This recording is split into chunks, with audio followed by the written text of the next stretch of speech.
सन्माननीय सभापती महोदय, बुलढाणा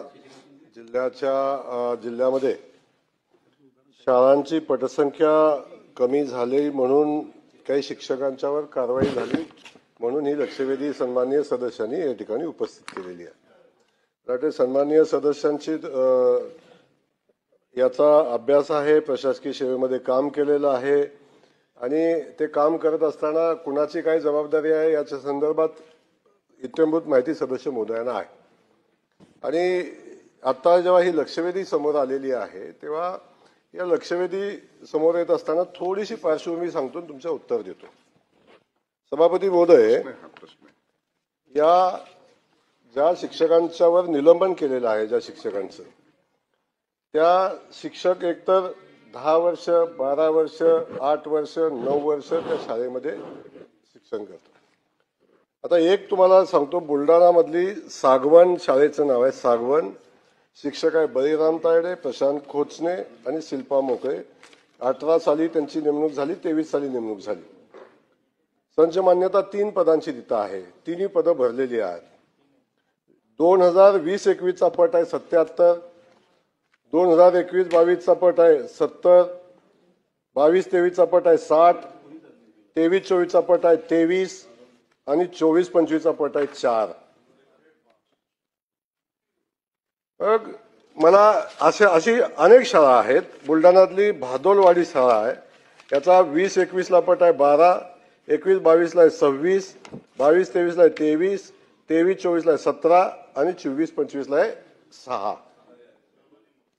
याच सोबत चिखली वैदुवाडीची शाळा आहे, याला 20-21 चा पट आहे 22, 21-22 चा पट आहे 27, 22-23 चा पट आहे 21, 23-24 चा पट आहे 15 आणि 24-25 चा पट आहे 6 वैदुवाडी। आता अशा पद्धतीनं जर 2 शिक्षकी 3 शिक्षकी शाळा आहेत आणि या शाळेमध्ये पट आहे 4, 3, 2, 1 आणि अशा पद्धतीनं जर मग आपण म्हणतो की या शाळेमध्ये बाकीच्या सुविधा, शाळा सुस्थितीत आहेत, या ठिकाणी पटसंख्या पूर्वी होती का, तर पूर्वी होती पटसंख्या। कधीपासून आपण शिक्षक म्हणून काम करतो तिथं, तर 10 वर्षापासून, 12 वर्षापासून, 8 वर्षापासून। आणि अशा परिस्थितीमध्ये आपण सगळेजण लोकप्रतिनिधी आहे, आपल्या सगळ्यांची जबाबदारी आहे, या शाळा चालल्या पाहिजेत, शिक्षण चांगलं मिळालं पाहिजे, ऍडमिशन सगळ्यांना मिळाली पाहिजेत, शाळेचा दर्जा राहिला पाहिजे। या सगळ्या गोष्टी एका बाजूला आपण सभागृहामध्ये सगळेजण मांडतो, त्याच वेळी या शिक्षकांच्या अनेक प्रश्नावर सभागृहामध्ये चर्चा होते। अनेक शिक्षक चांगलं काम करतात, बहुसंख्य शिक्षक करतात, अगदी सरसकट शिक्षक असं काम करतात असं आपलं अजिबात म्हणणं नाही। अनेक मॉडेल शाळा आता तयार होत आहेत, त्यामध्ये शिक्षकांनी प्रचंड मोठं योगदान देऊन त्या शाळांची गुणवत्ता वाढवलेली आहे। आज आता काही जिल्हा परिषदेच्या शाळा अशा आहेत की त्या ठिकाणी वेटिंग वर मुलं असतात ऍडमिशन घ्यायला, अशाही काही शाळा त्या ठिकाणी आहेत। पण अशा पद्धतीनं जर 1, 2, 3 नव्हे, जवळजवळ 20 शाळा आहेत की ज्याची पट संख्या 2, 3, 4, 5, 6, 7, 8 आहे। अशा परिस्थितीमध्ये जेव्हा मुख्याधिकाऱ्यांनी या शाळेच्या संदर्भात या सगळ्या शिक्षकांना बोलावून घेतलं, त्यांना त्याची कारणं विचारली आणि ती कारणं देत असताना त्या कारणांनी जेव्हा त्यांचं समाधान झालं नाही, त्यावेळी त्यांनी अशा पद्धतीची कारवाई या ठिकाणी केलेली आहे। आणि त्यामुळं आपण 2-3 प्रश्न या ठिकाणी विचारले की ह्याला फक्त शिक्षक जबाबदार आहे का, याला केंद्रप्रमुख, विस्तार अधिकारी, बीडीओ, उपमुख्य कार्यकारी अधिकारी आणि कार्यकारी अधिकारी, ही सगळी सिस्टम जबाबदार आहे। एका शिक्षकापुरता मर्यादित हा विषय नाही आहे, या सगळ्या सिस्टम मध्ये आहे। आता ही सगळी सिस्टम निलंबित केली पाहिजे असं तुमचं म्हणणं आहे। माझं म्हणणं असं आहे की नक्की आपण मांडलेला मुद्दा, तो आपण मुद्दा मांडला, याला जबाबदार फक्त शिक्षकच नाही आहे, तर त्याच्यासोबत केंद्रप्रमुख, विस्तार अधिकारी, बीडीओ हे शाळेमध्ये कधी जातात, त्या ठिकाणी कधी जाऊन त्यांनी बघितलं पटसंख्या का कमी झाली, अचानक आपण शाळेला भेट दिली आणि किंवा पटसंख्येची माहिती घेतल्यानंतर शिवोनी ही कारवाई केली। या संदर्भात मी आपल्याला सांगेन की त्या केंद्रप्रमुख असेल, विस्तार अधिकारी, बीडीओ या सगळ्यांना या ठिकाणी कारणे दाखवा नोटीस आपण काढू। पण सीओ आता आलेत, सीओ पण आत्ता आलेले आहेत, आपण त्यांनाही विचारणा करतोय आपण. पण हे शिक्षक सीओ आत्ता आले तुम्हाला माहिती आहे, पण या ठिकाणी आपल्याला सांगतो मी हे शिक्षक 12 वर्ष 13 वर्ष 8 वर्ष 9 वर्ष 10 वर्ष आणि अशी नियमावली आपण बनवलेली आहे आता शिक्षकांच्या बदलीचं. ना कुणाला बदली करायचा अधिकार आहे. आपण ऑनलाईन बदल्याचे सिस्टम आहे, ऑनलाईनचं पोर्टल आहे, तेव्हा आपल्याला बदली करायचा अधिकार नाही. एखादा शिक्षक शाळेत येत नाही, काम करत नाही, त्याच्याही बदली करण्यामध्ये अडचण येतं.